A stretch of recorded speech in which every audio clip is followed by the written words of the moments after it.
Hello दोस्तों, welcome in my new video. दोस्तों आज की क्लास में हम लोग पढ़ेंगे क्लास 8 में linear equation in one variables के बारे में।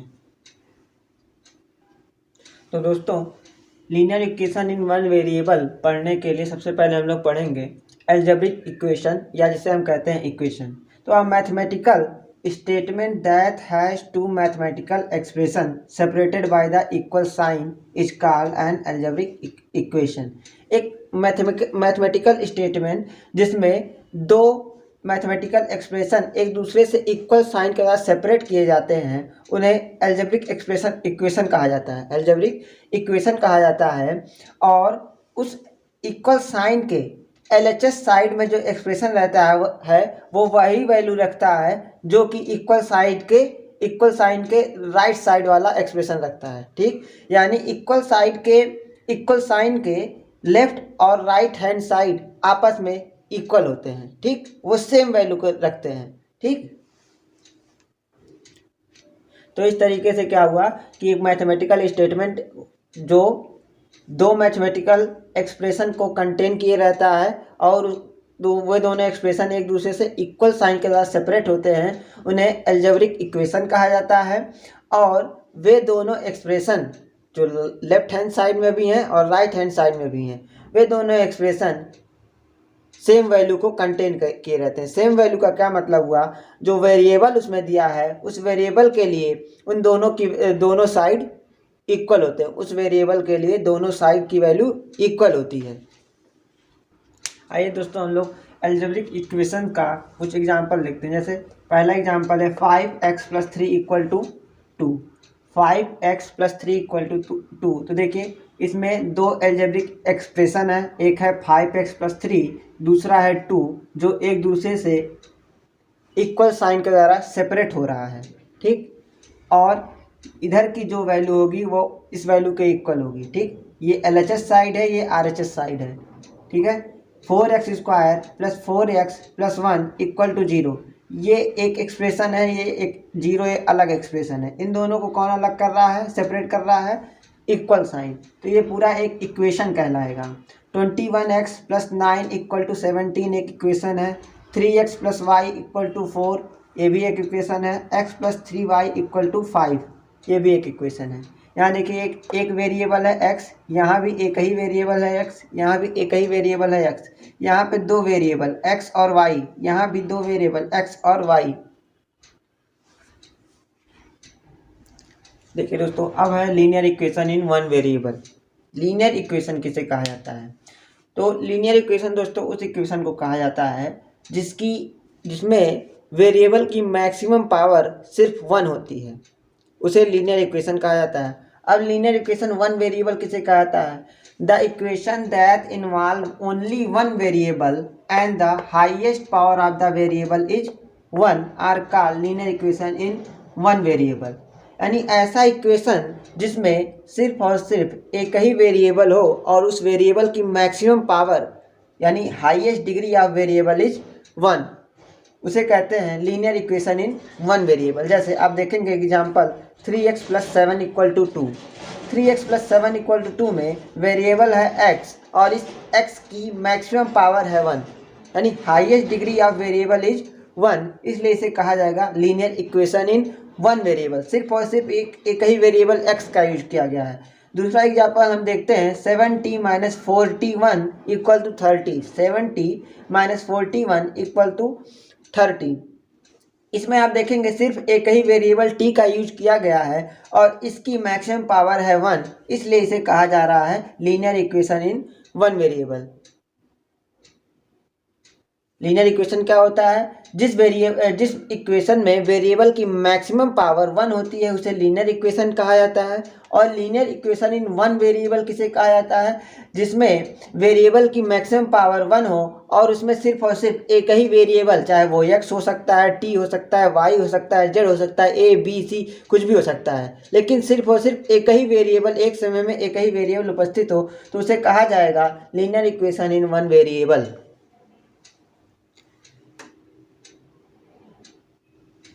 आइए दोस्तों पढ़ते हैं solution of linear equation in one variable के बारे में। सॉल्यूशन क्या होता है linear equation in one variable का?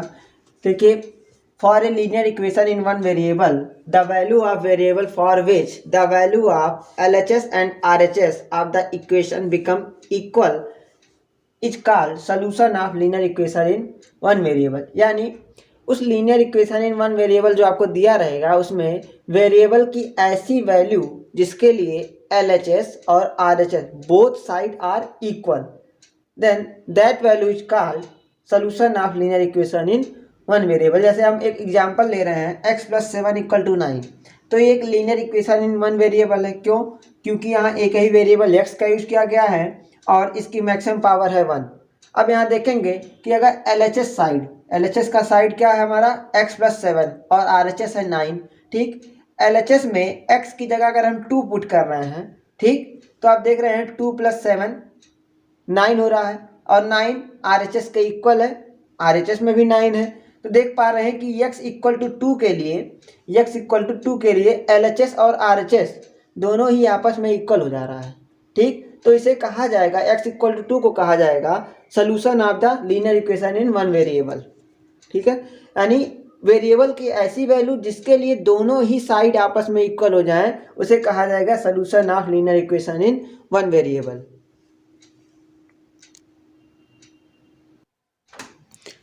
दोस्तों, linear equation in one variable को सॉल्व करते समय अगर हम लीनियर इक्वेशन के दोनों साइड किसी एक ही नंबर को या तो ऐड कर रहे हैं या सब्ट्रैक्ट कर रहे हैं या मल्टीप्लाई करा रहे हैं या डिवाइड कर रहे हैं, तो उस लीनियर इक्वेशन पे कोई फर्क नहीं पड़ता है। यानी इससे क्या निष्कर्ष निकलता है कि हम लीनियर इक्वेशन में दोनों साइड किसी सेम नंबर को ऐड भी कर सकते हैं, सब्ट्रैक्ट भी कर सकते हैं, मल्टीप्लाई भी कर सकते हैं और डिवाइड भी कर सकते हैं। ध्यान यही देना है कि सेम ही नंबर को दोनों तरफ या तो ऐड किया जाएगा या डिवाइड किया जाएगा या मल्टीप्लाई किया जाएगा या सब्ट्रैक्ट किया जाएगा। साथियों, अब हम लोग पढ़ेंगे किसी linear equation in one variable को कैसे सॉल्व किया जाए। तो देखिए, इसके लिए हम लोग एक एग्जांपल ले रहे हैं, सॉल्व x + 3 = 5। तो इस x + 3 ये जो हमारा इक्वेशन है x + 3 = 5, इसको हम लोग किस तरीके से सॉल्व करेंगे।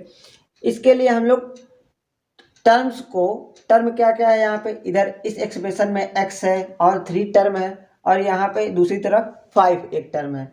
टर्म्स को इधर उधर यानी इक्वल साइड के इधर उधर ले जाने को हम लोग कहते हैं ट्रांसपोजिशन कहते हैं, टर्म्स का ट्रांसपोजिशन, ठीक। तो उसी टर्म्स को ट्रांसपोज करके हम लोग इस इक्वेशन को सॉल्व करेंगे। देखिएगा, इधर है x + 3 = 5, तो देखिए हम इस +3 को दूसरी तरफ ट्रांसफ़र कर सकते हैं, ठीक, दूसरी तरफ ट्रांसपोज कर सकते हैं। तो अगर प्लस साइन इक्वल साइन के दूसरी तरफ जाता है तो माइनस हो जाता है, तो ये +3 है, ये इधर आएगा RHS में आएगा तो ये हो जाएगा -3, यानी प्लस यहाँ पे 5 +3 दूसरी तरफ आ रहा है तो -3 हो जाएगा। तो x = आएगा 5 - 3 यानी 2, और ये x = 2 क्या होगा, इस x + 3 = 5 का सलूशन होगा। x + 2 क्या होगा, x + 3 = 5 का सलूशन है, विच इज रिक्वायर्ड सलूशन।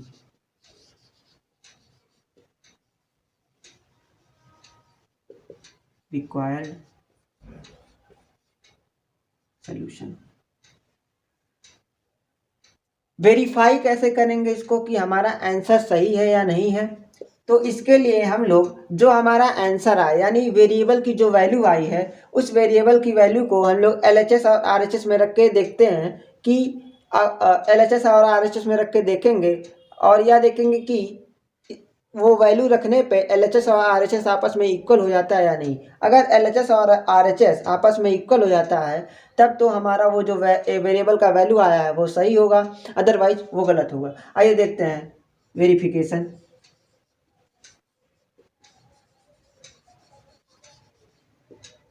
देखिएगा, x = 2 को हम लोग यहाँ LHS में रखते हैं, LHS है हमारा x + 3, ठीक। अब जो सलूशन आया है x = 2, इसको हम x की जगह रखेंगे तो 2 + 3 कितना हो रहा है 5, और यही है हमारा RHS यानी LHS RHS के इक्वल हो गया, हेंस वेरीफाइड।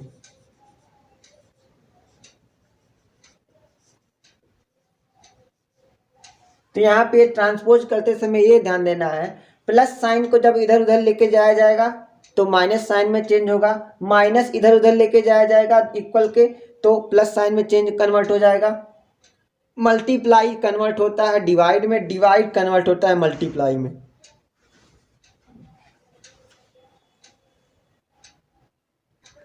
एक और एग्जांपल को हम लोग सॉल्व करते हैं। 2x - 6 = 4, हमारा इक्वेशन है 2x - 6 = 4। अब इसको सॉल्व करने के लिए हम लोग सबसे पहले इस -6 को दूसरी तरफ लेके जाएंगे। ठीक, तो जब -6 दूसरी तरफ जाएगा तो माइनस साइन कन्वर्ट हो जाएगा प्लस साइन में, जिसको हम लोग कहते हैं ट्रांसपोज करना। यानी -6 को ट्रांसपोज कर रहे हैं दूसरी तरफ, तो इधर हो गया +6। ठीक है, इधर आया 2x = 4 और 6 10 हो गया। अब देखिए 2 और x के बीच में जो रिलेशन है वो है मल्टीप्लाई का। मल्टीप्लाई दूसरी तरफ जाएगा तो डिवाइड हो जाएगा, यानी ये 2 को अगर दूसरी तरफ भेजेंगे तो वो डिवाइड के फॉर्म में आएगा। 2 को अगर हम दूसरी तरफ भेज रहे हैं तो डिवाइड के फॉर्म में आएगा। अब यहाँ क्या हो जाएगा, 2 5 जा 10, यानी x की वैल्यू क्या आई, 5 आई। x की वैल्यू 5 आई। अगर हमको वेरीफाई करना होता तो x की वैल्यू को हम लोग यहाँ रखते, देखिएगा यहाँ रखेंगे तो 5 2 जा 10, 10 - 6 यानी 4 आ रहा है। LHS 4 आ रहा है, RHS भी 4 है, इसलिए हमारी ये वैल्यू सही है। आइए इस इक्वेशन को सॉल्व करते हैं। इक्वेशन है हमारा 2/3 x + 1 = 7/3, 2/3 x + 1 = 7/3। अब इधर देखिए, सबसे पहले हम +1 को दूसरी साइड ट्रांसफ़र करेंगे, यानी ट्रांसपोज करेंगे। तो जब +1 दूसरी साइड ट्रांसपोज होगा तो माइनस साइन में कन्वर्ट हो जाएगा, यानी ये होगा 2/3 x = 7/3 माइनस का 1, 2/3 x = 7/3 माइनस का 1। इधर 2/3 × x, अब यहाँ देखिए 3 LCM हो जाएगा, ये हो जाएगा 7 - 3 यानी 4/3। 2/3 x = आया 4/3। अब यहाँ देखिए 2/3 और x में मल्टीप्लाई 2/3 और x एक दूसरे से मल्टीप्लाई से कनेक्टेड है।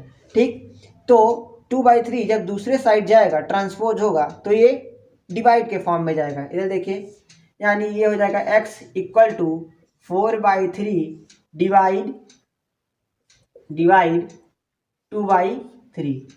4/3 डिवाइड 2/3। अब इसको सॉल्व करेंगे हम तो 4/3 डिवीजन मल्टीप्लाई में चेंज होगा और डिवीजन के बाद वाले का रेसिप्रोकल हो जाता है, यानी ये 3/2 हो जाएगा। देखिए 3 से 3 कैंसिल, 2 2 जा 4, कितना आया, x की वैल्यू आ गई 2, x की वैल्यू कितनी आई 2। यही हमारा रिक्वायर्ड सोल्यूशन है। अगर वेरीफाई करना होगा तो हम लोग इस x की वैल्यू 2 को यहाँ पे पुट करेंगे। देखिएगा यहाँ पे जब रखेंगे 2 तो 2 का 2 से मल्टीप्लाई होकर हो जाएगा ये 4/3 और 4/3 + 1, इसको ऐड जब कीजिएगा आएगा 7/3 जो कि RHS है हमारा।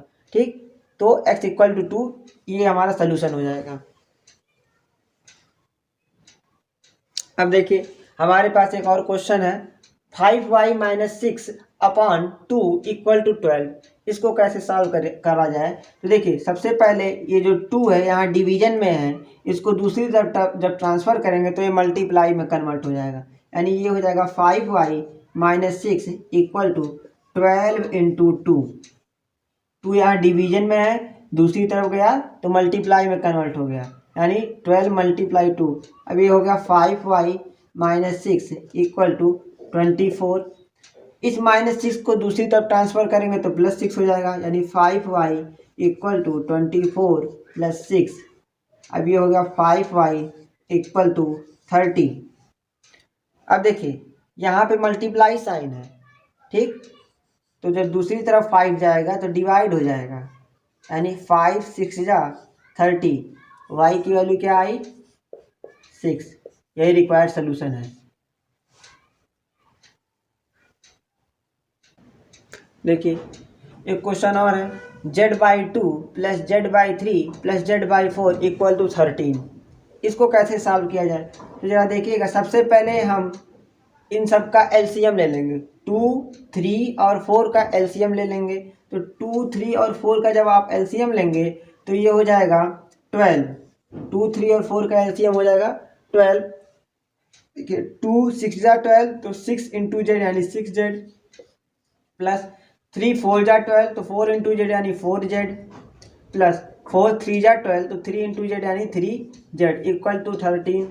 अब इस 12 यहाँ डिवीजन में है, इधर जाएगा तो मल्टीप्लाई हो जाएगा, और ऊपर में 6z 4z और 3z मिलके हो जाएगा 13z। और इधर क्या हो जाएगा 13 इंटू 12, 13 इंटू 12। अब देखिए यहाँ पे 13 मल्टीप्लाई के साथ है, दूसरी तरफ जाएगा तो डिवीजन में हो जाएगा, यानी z इक्वल टू हो जाएगा 13 मल्टीप्लाई 12 अपान 13। देखिए 13 से 13 कैंसिल हो गया, z की वैल्यू आ गई 12।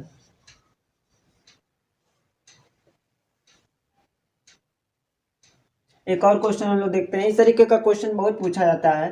2x minus 1/3 minus 6x minus 2/5 equal to 1/2। इसको कैसे सॉल्व किया जाएगा? तो सबसे पहले हम लोग इस 3 और 5 का एलसीएम ले लेंगे।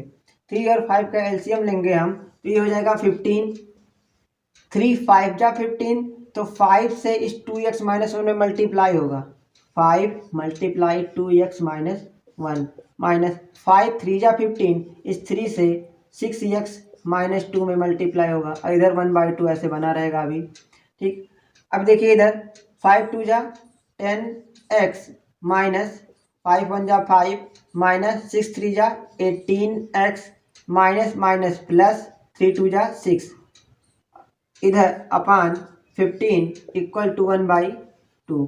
अब इधर देखिए 10x और माइनस 18x ये मिलके हो गया माइनस का 8x। 10x माइनस 18x मिलके हो गया माइनस का 8x, और माइनस 5 प्लस 6 मिलके हो गया प्लस का 1। इस 15 को इधर ट्रांसफर कर दिया जाएगा, 15 को या तो अभी रहने दीजिए, 15 इक्वल टू 1/2। अब आगे का काम क्या होगा, हम 2 को इस 2 का इधर मल्टीप्लाई कराएंगे, 15 का इधर मल्टीप्लाई, जिसे कहते हैं क्रॉस मल्टीप्लाई कराना। ठीक है ना? तो 2 multiply minus 8x plus 1 equal to 15 into 1। अब यहाँ देखिए 2 मल्टीप्लाई माइनस 8x, तो कितना हो जाएगा माइनस का 16x प्लस 2 1 जा 2 इक्वल टू 15, माइनस का 16x इक्वल टू हो जाएगा 15, प्लस 2 को दूसरी तरफ ट्रांसपोज करेंगे तो ये हो जाएगा माइनस का 2, माइनस 16 इक्वल टू आएगा माइनस का 13 प्लस का 13, ये आएगा x इक्वल टू 13 अपान में माइनस 16। ये आंसर होगा 13 अपान में माइनस 16। तो साथियों ये था कुछ लीनियर इक्वेशन और उनके सलूशन। अगली वीडियो में हम लोग पढ़ेंगे कि किसी स्टेटमेंट से कैसे लीनियर इक्वेशन का फॉर्मेशन किया जाए और फिर उसका सलूशन निकालना पड़ेंगे। तब तक के लिए आप सभी का बहुत बहुत शुक्रिया, धन्यवाद।